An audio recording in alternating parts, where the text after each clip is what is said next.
que ta grâce, seule ta grâce. Nous voulons instaurer un état de droit. Et dans un état de droit, il y a une justice indépendante.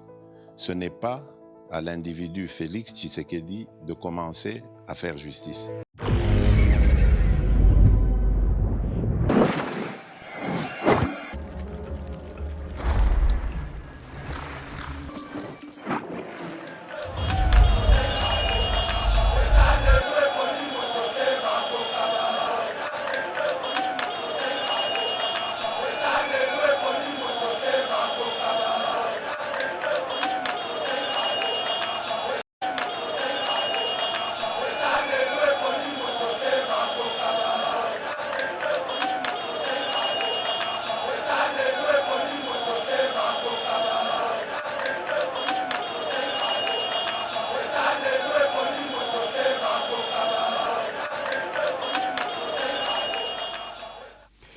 Messieurs et dames, très heureux de vous retrouver sur Yeba TV. Merci de votre sympathique attention. Nous sommes là pour parler de la République démocratique du Congo à travers notre émission Le Veille patriotique. Merci de votre attachement à notre chaîne partout dans le monde. Et tant que de vrais Ouazalendo, nous sommes toujours au front médiatique pour défendre notre pays, défendre les institutions de la République et surtout le président de la République qui est un vrai visionnaire, un vrai Congolais. Boyebi très bien. Ce qu'on s'abonne à noter, Ngonga Yango yo s'abonner parce que les informations et ça dit toujours quand on met selon l'actualité.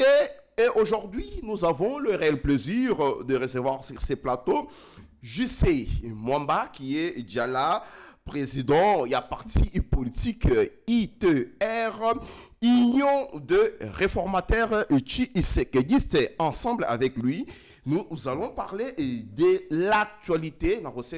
Vous allez toujours scotché pour besoin de vraies informations.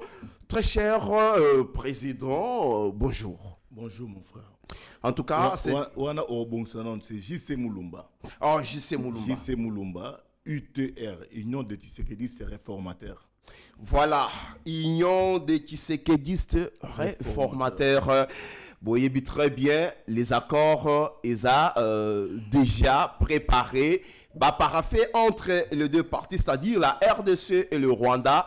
D'ici là, te remettre à dos, dormir le pays de Paul Kagame, c'est-à-dire entre le Rwanda et les États, le Rwanda et la RDC, nous allons signer un accord en présence des États-Unis. Tokolo Belango na Katia, émission Nabiso, mais surtout dossier Constant Mutamba. Après sa démission, Constant Mutamba, à cause de la justice, Constant Mutamba, c'est quelqu'un qu'on est en train de sacrifier parce qu'il est jeune, c'est parce que Akeko Simba, Bisika Simba raté, mais ça n'a déjà il y a longtemps. Qu'est-ce qui se passe? Nous allons en parler dans notre émission, mais aussi Jean-Marc Kabund, Akabund, Oyo, Azali Kosenga, dialogue na Mokonzi, Yamboka, Alobi, dialogue, et ça vraiment très nécessaire. Moi, Namboka, je sais,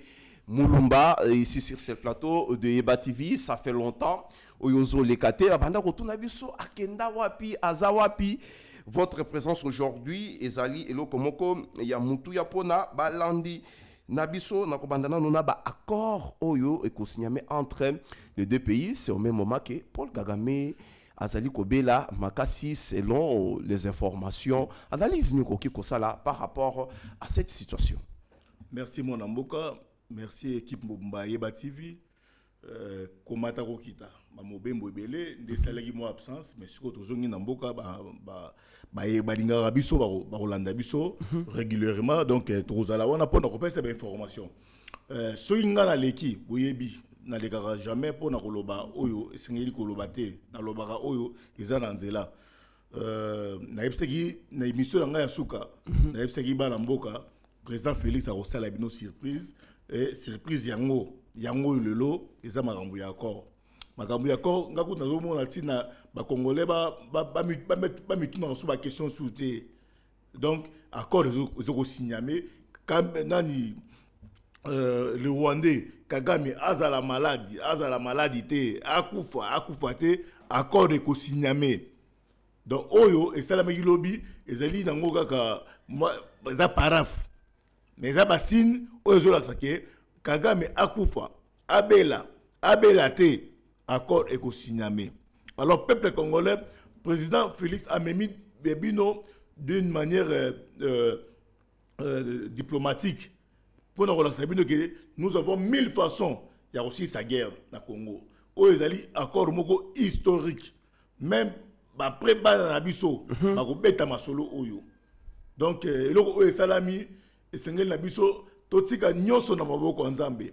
Dans la période de chaque 12 heures, les chrétiens, les sambela, pour Namboka. Mais, pour un accord Oyo, il y a Kimia Libella dans la RDC. Mais nous avons 9 voisins. Tu signé dans mon accord. Au moins, dès qu'il y a un souci, il y a un envahir, il faut pas signer un accord. Moi, Namboka, 9 voisins, on a bazar la bentation à ma bête.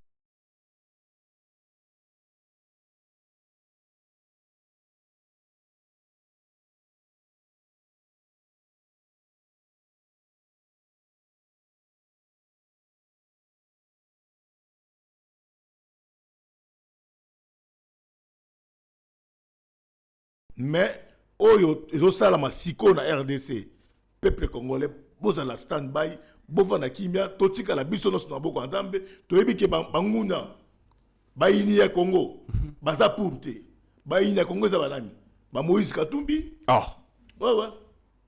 Mais, yo kite Moïse Katumbi, akende ikuna, akende kosala ba démarche, soki ya nini, soki ya Botinde na exil forcé.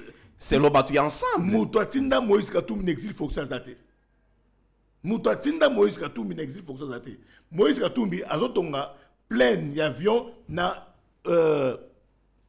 concession na ye. Ba yebi c'est que plein eza na ba norme. Donc il faut au ça la démarche, respecter procédure. Au respecter procédure. Ya que non, na lingina ça la pleine place yo, na ça la nengeni. Yo ko la mukaka na tongo te wandi ko boka zelo jaune, o te na ça la pleine non. Intention news za ndango. Tomba lobi ma intention, Moïse azwa avion yemoko. Abimi di bana mboka ote balingi ba kangai. Mais plainte ezala ki déjà. Plainte ezala ki déjà. Biloko ba réseaux sociaux.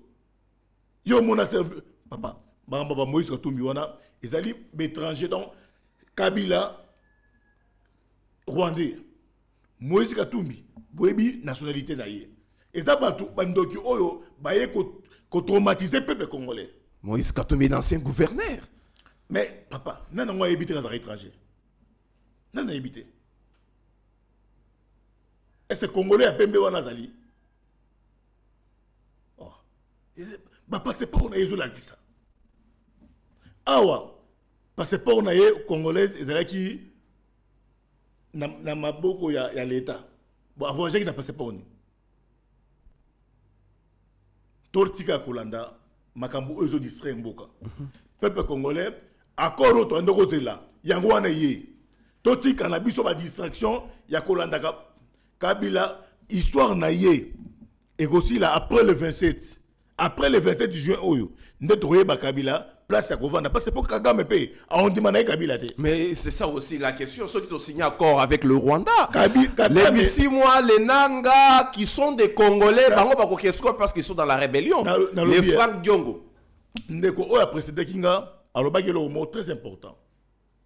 Israël est au dans Iran.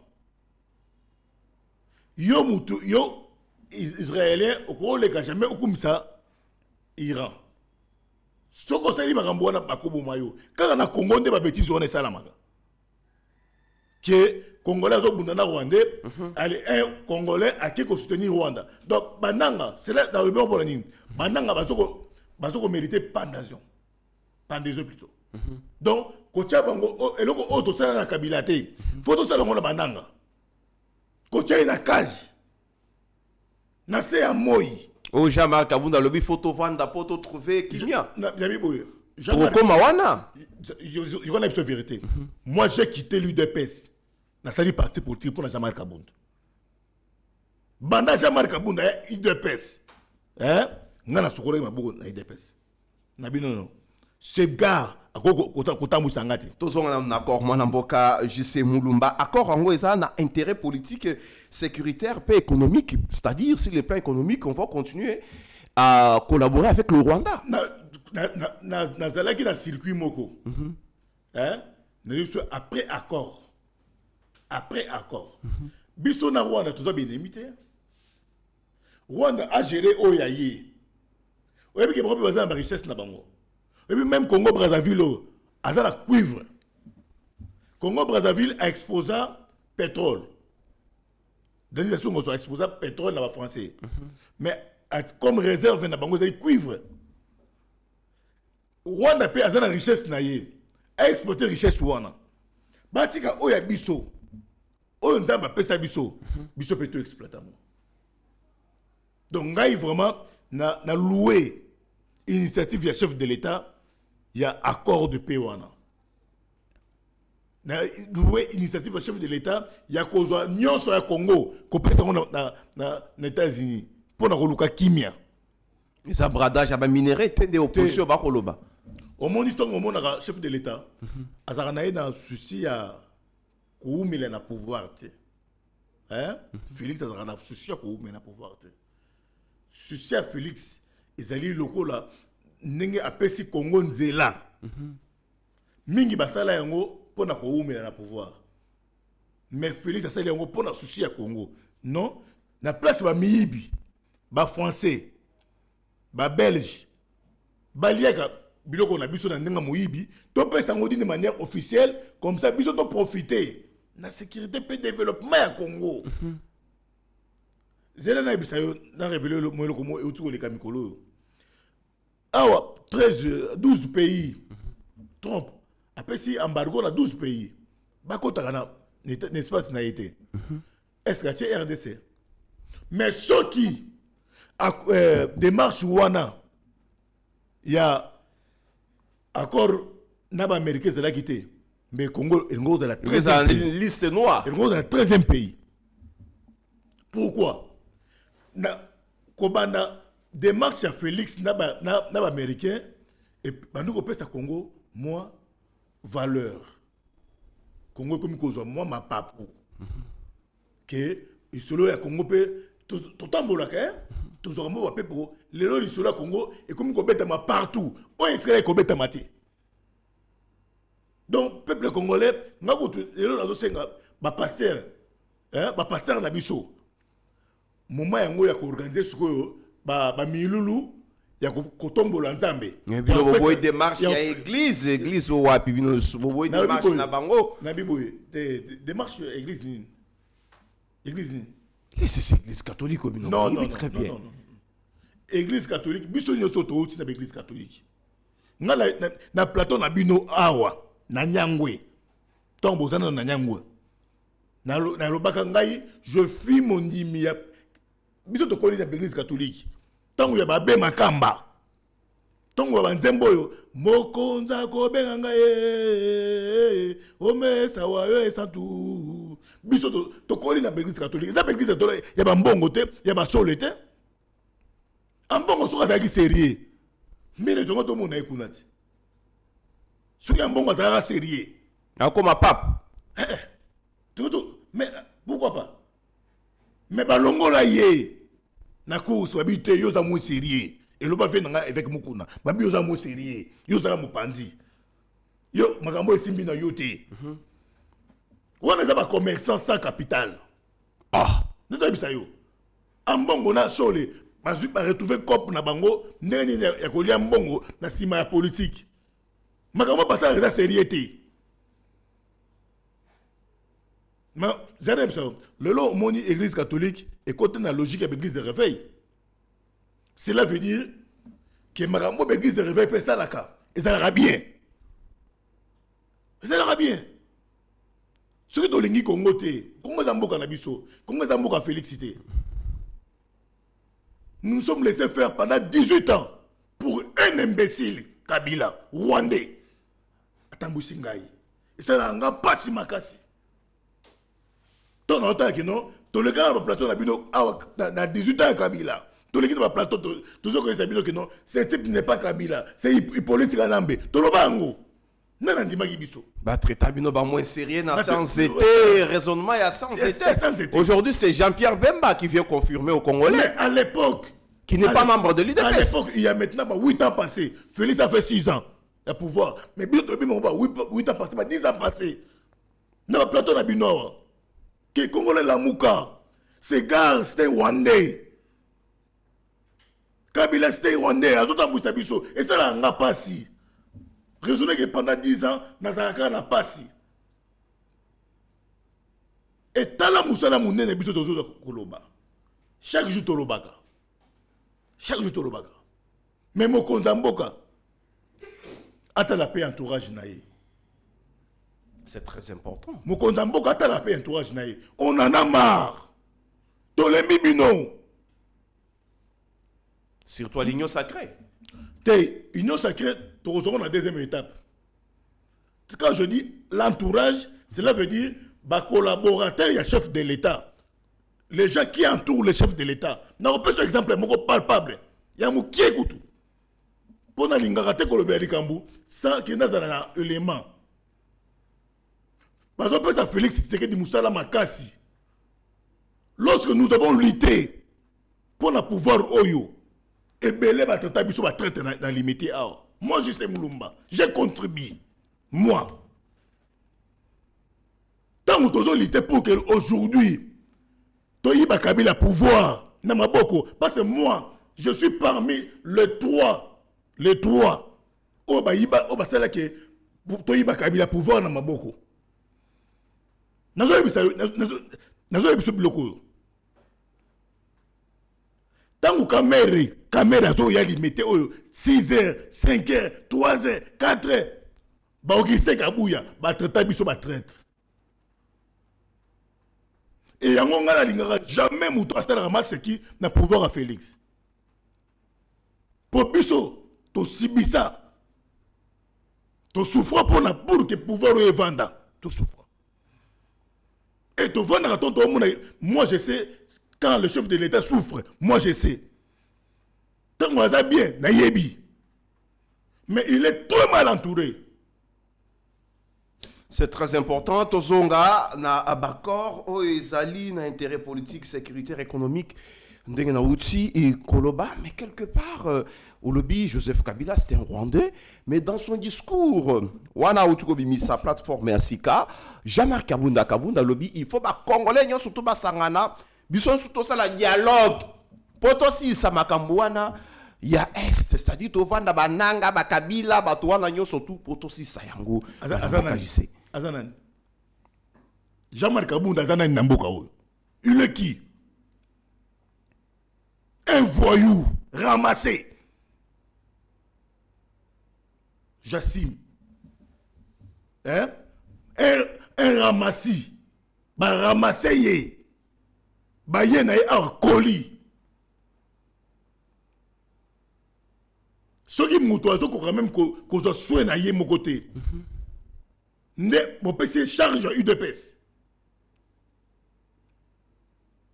Nana habité n'engini Jean-Marc Kabunda ya na Kinshasa awa. Ancien secrétaire du UDPS, moi j'ai une bénédiction, il y a Sphinx. Moi j'ai quitté l'UDPS à cause de Jean-Marc Kabunda. Comment ça? Na boya ye muta liboso na tongo. Nazo yebisa yo. Na boya Jean-Marc Kabunda na tongo. Et je savais bien que toko arriver na biloko yo. Koboko la mwana nkoyi. Il a rajeté. Babanda koboko la mwana nkoyi. Vous comprenez? Jean-Marc Kabunda ne représente rien. Et ça bino nde bapandi sango. Nde bozo pesta ses gars valeur. Jean-Marc qui consulte les foyoulous, il consulte tout le monde de l'opposition. Dans sa figure emblématique, il y a opposition pour le moment. Non. Bino presse, nde bozo pesa Kabunda valeur. Baye baka muto maele. Tango azui ba fonction deux fois. Na mboka. Et azokoka kosimba ngote. Nde ba ki muto ya tam akoy ko gérer Congo, to akoy ko gérer Congo te. Ce qui Jean-Marc Abounda le qui secrétaire général de l'UDPS en a de fonction on a. En a comme Mamutu.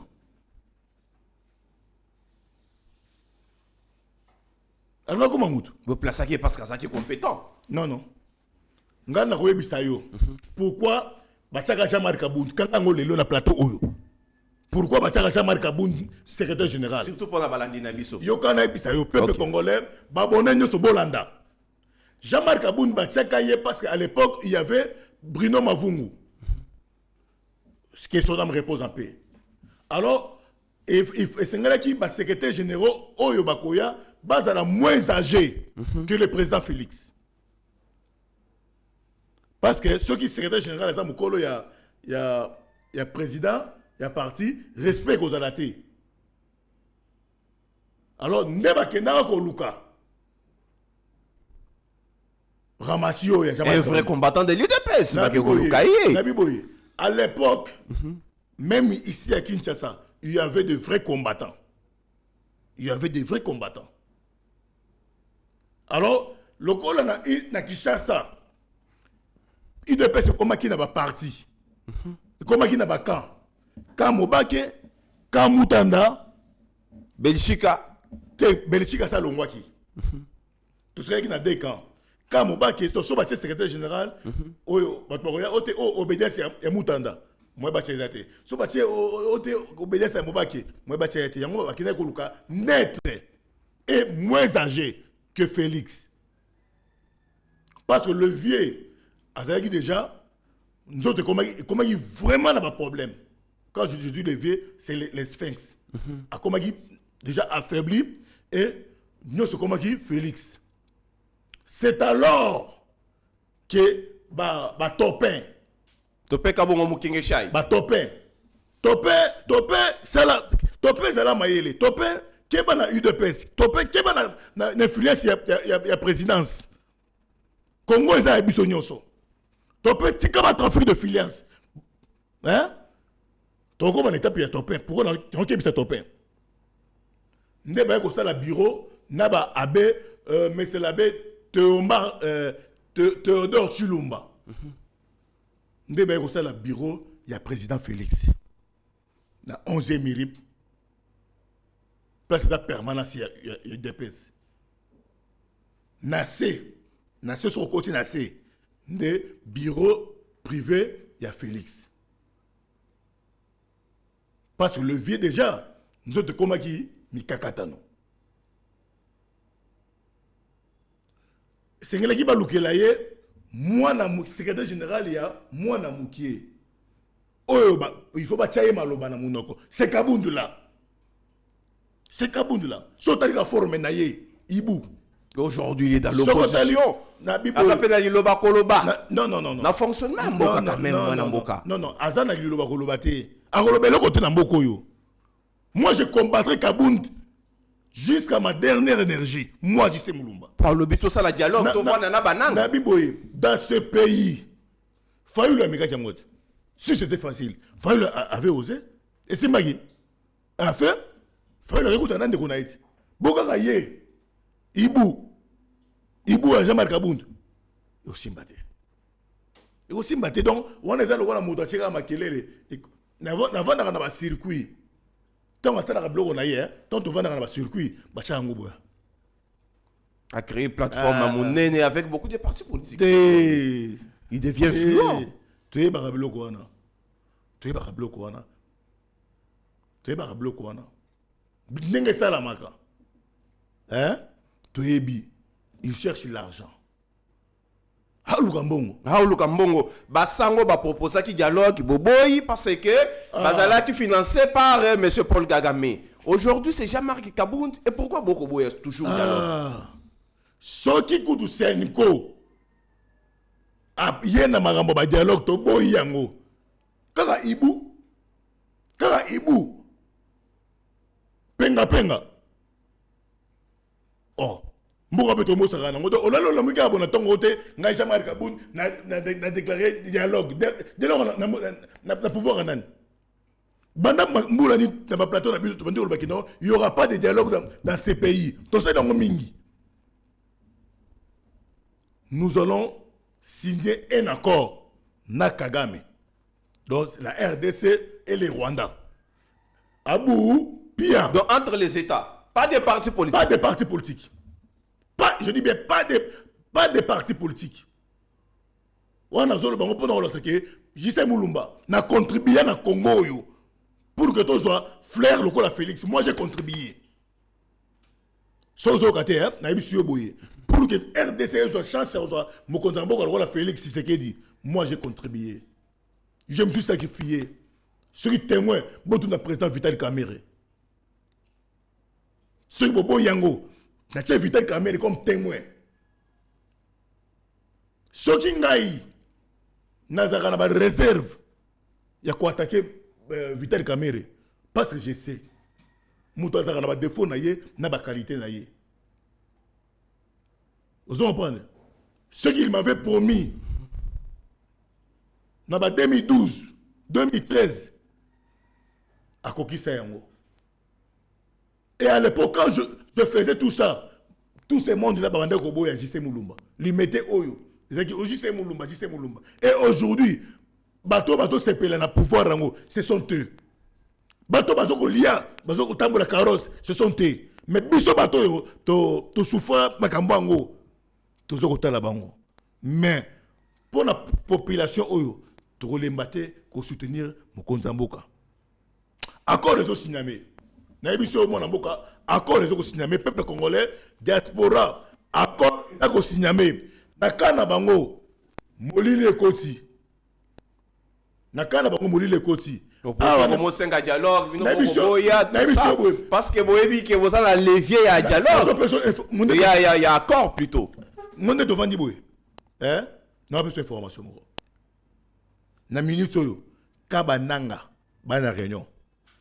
Na l'autre le 18 hein, le 19 hein. Le 19. Le 19 juin. Tout ça est réuni 15 heures. Na 15 heures oyo. Na Goma, baza na réunion d'urgence. Kagama isi bangabi, bo quitter. Ngaye, na ko pouvoir na en danger suscité. La minute oyo, bananga baza na réunion comme objet tokende wapi. Nous devons vérité. Ce que nous na Goma vérifier question et loko. Avant na yana plateau na bino na infiltré yibango. Donc makambo ya corps et ça sous makambo ya to betango loko na masolo ya pamba maté et comme va donc réalité. Et ça réalité. Mais au monte que moi namboka chama kabuna za peine a raison. Au lobi nanga okende wapi il faut toujours la réconciliation nationale.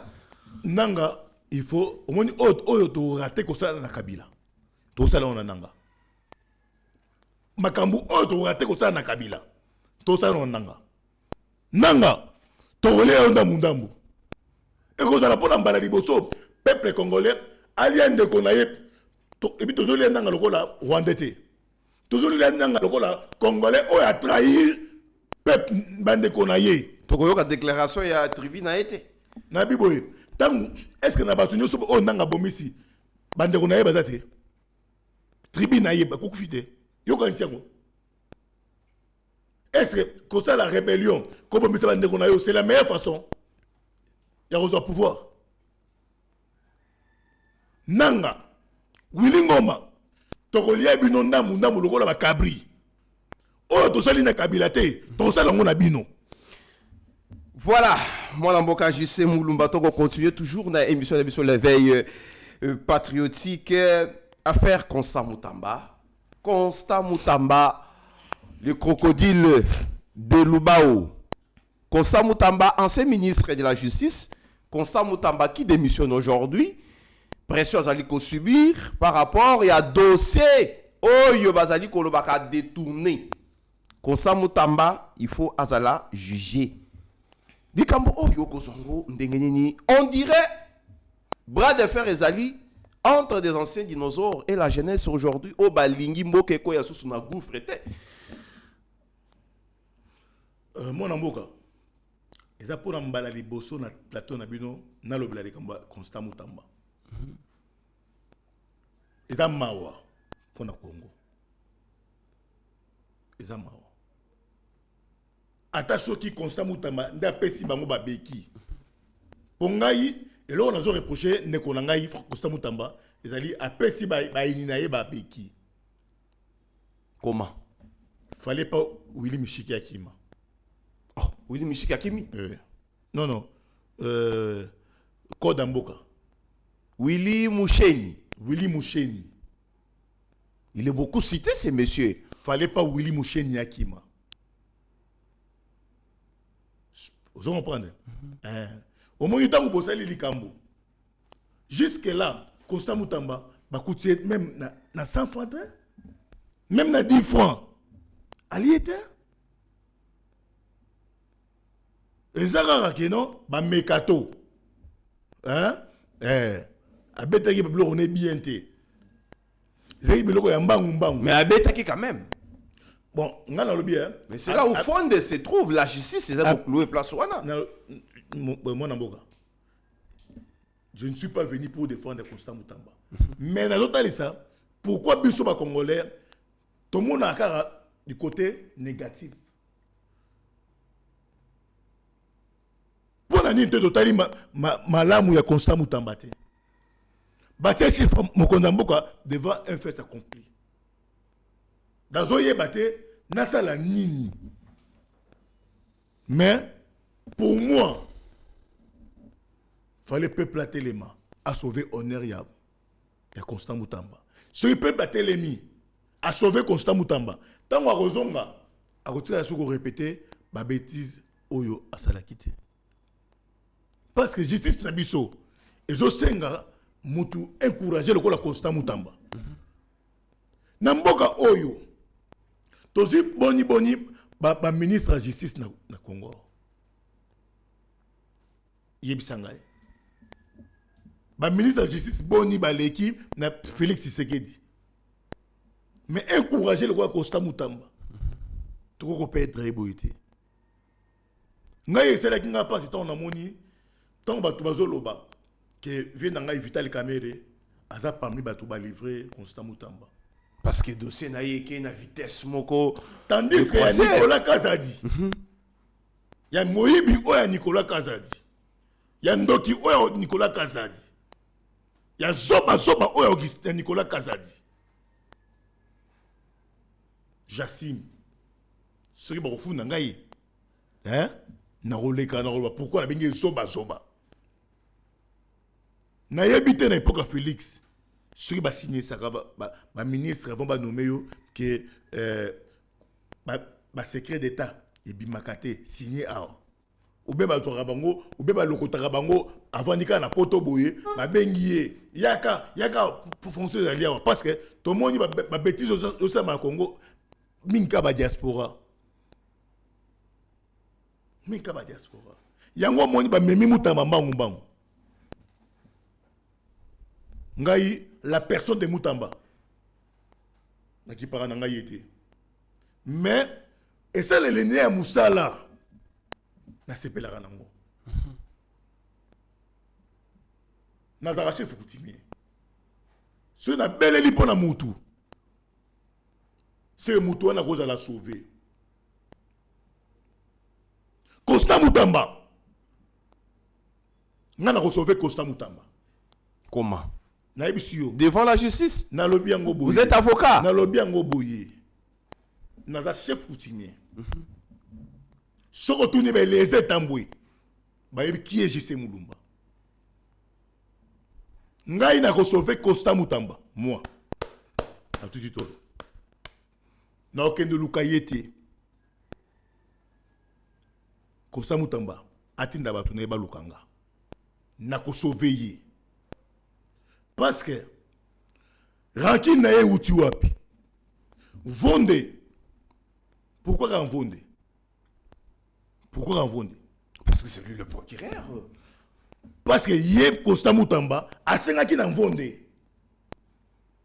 a justifié 880 000 et quelques dollars, 900 000 dollars au Assombeli ndaku na ye na mikila poto. Constant Mutamba pe moi makasi. Tant qu'on soit bête, c'est le quoi bongo. Il faut tchaba, garde fou.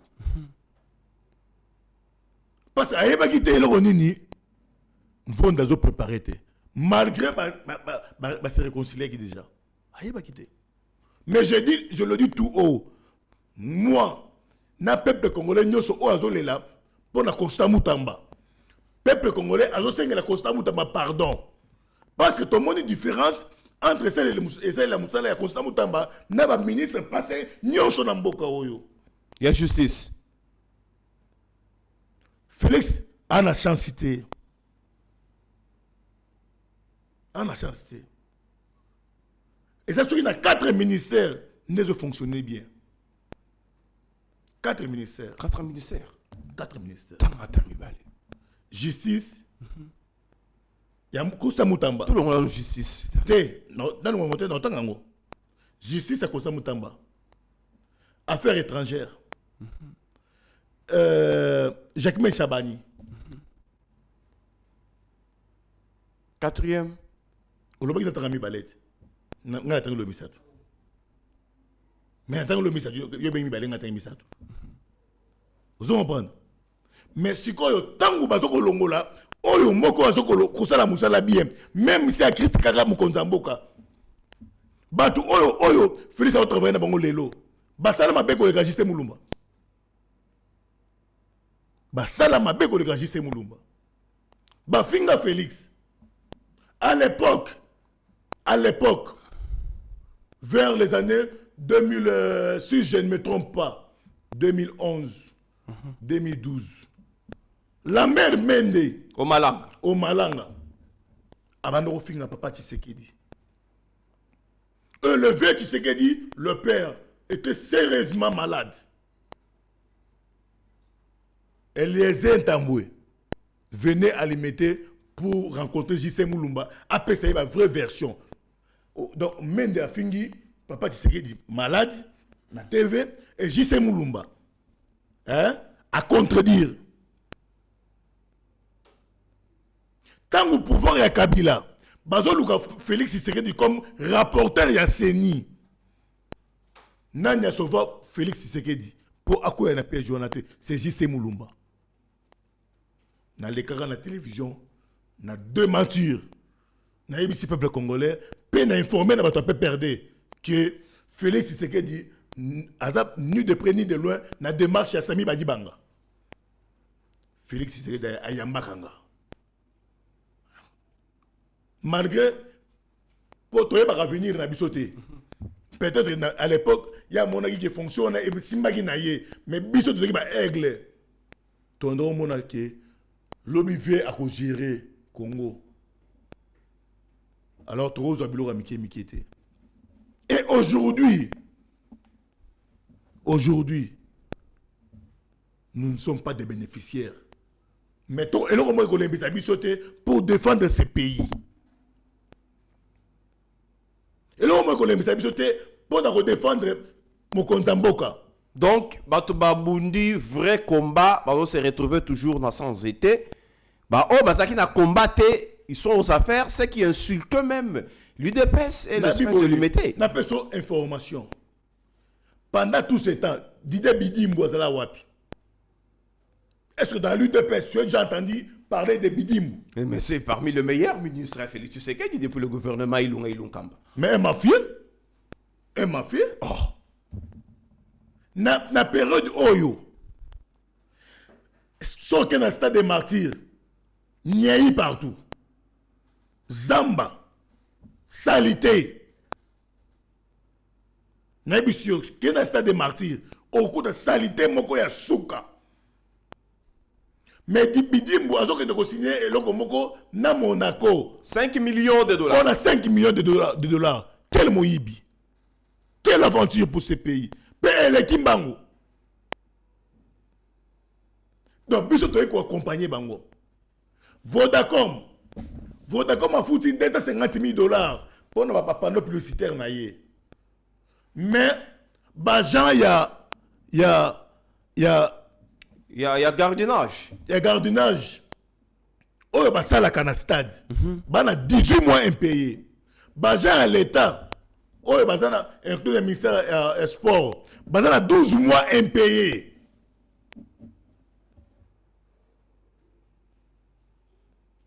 Douze mois impayés. Mais il est toujours ministre. Il est toujours ministre. Mawa. Congo. Mawa. C'est pourquoi il faut un remaniement le plus vite que possible. Yangonga na soutenara Constant Moutamba. Pour un changement de la classe politique. Malgré Abanda Ofinga Pay, IDPS hier, Nabi c'est ce qu'elle disait. Nabi Boye. Mutu nyonso na vie, azana bisika auti. Constant Moutamba auti na IDPS te. Place Azalaki. Et Singile Kaka, c'est la meilleure façon de faire pression. Mais je le dis sans mâcher les mots. Moi, ce qui constant Moutamba, à lundi émission Oyo, nga na sauver. Bah il y a constant, bah changer langage. Nazo ebisabino vérité. Atuna les intambo qui est J.C. Moulumba. Donc vous avez une solution. Nabi boye. Mais nga na otambo na population, nazo ka peuple nazo lela. Vende a justifié dans $900,000 ou à sombi. Ndako. Pour qu'il ait gagné combien comme salaire. Et $900,000 à John Wapi.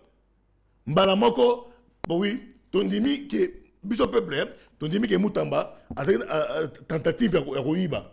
Naïvité. Bon, on a besoin de compte. Ba récupérer mon nyos. Mais biso on a besoin d'un ministre Moutamba.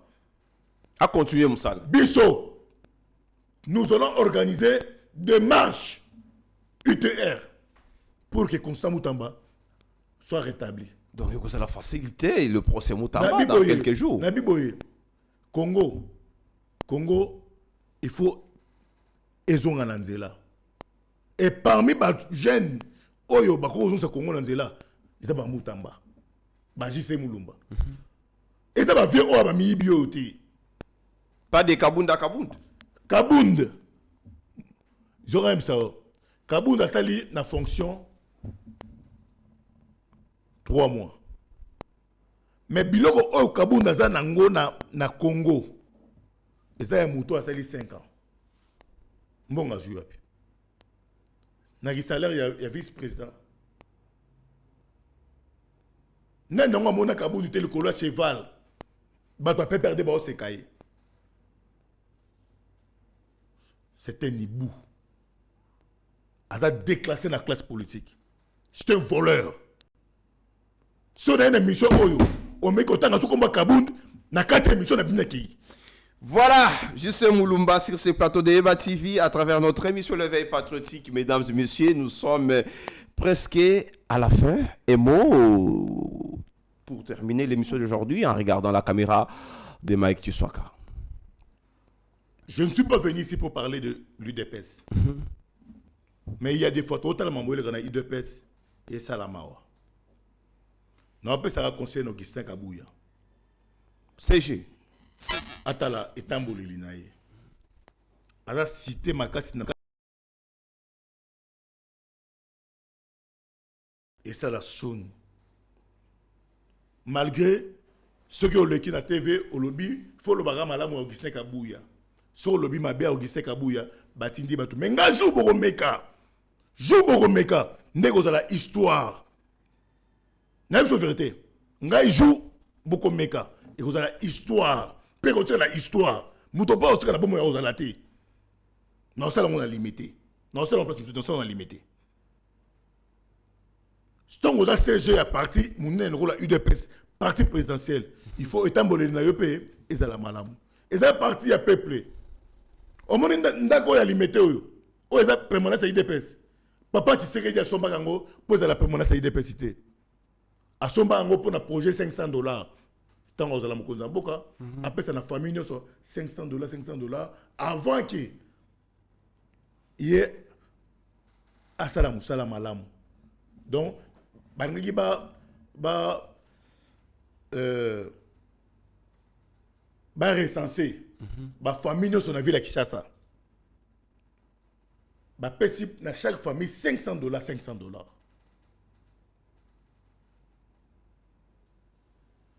pour la population, Batikaye, après ça, forme na pouvoir naïe à l'époque de 2011.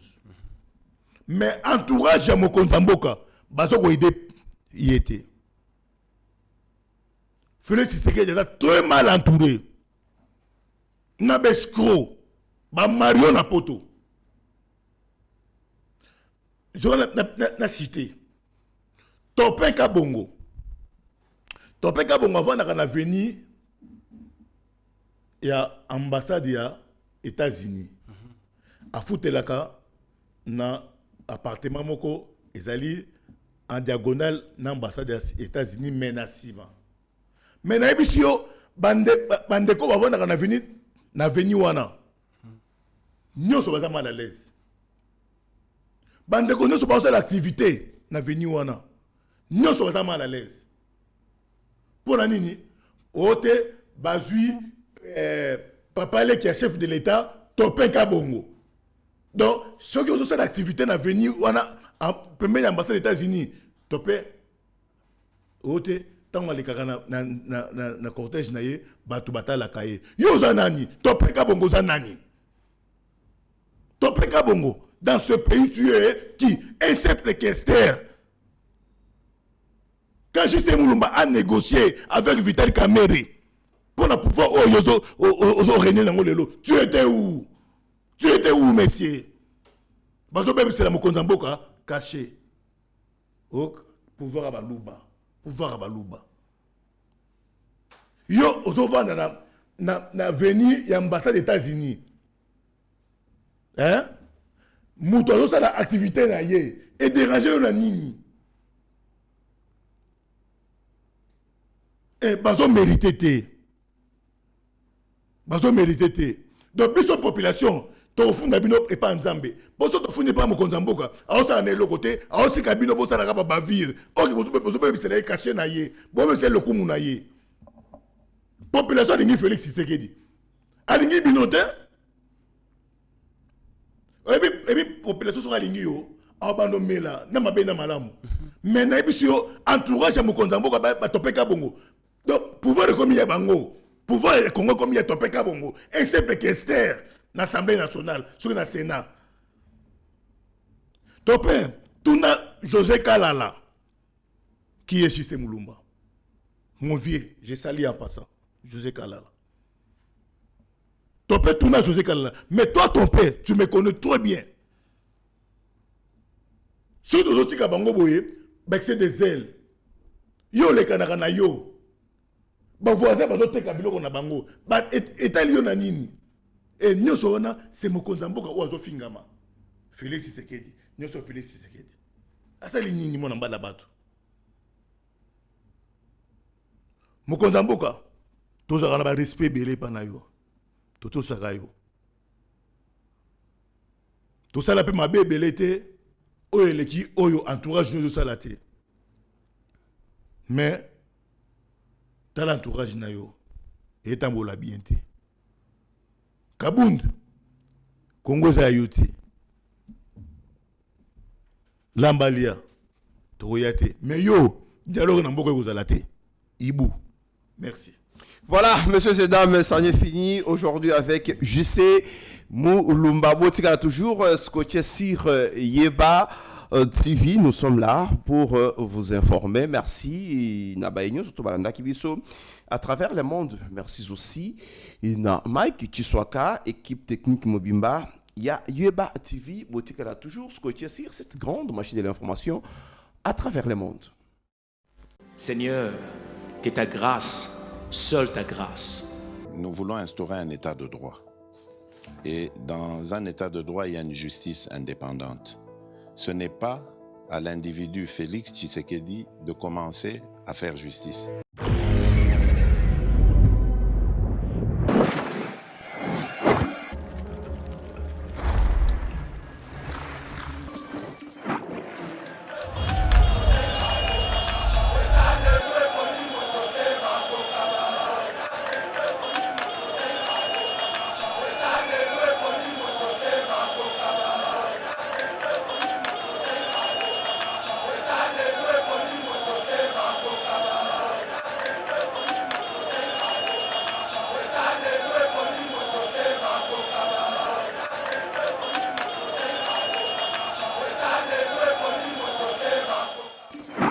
Seigneur, que ta grâce, seule ta grâce, Nous voulons instaurer un état de droit.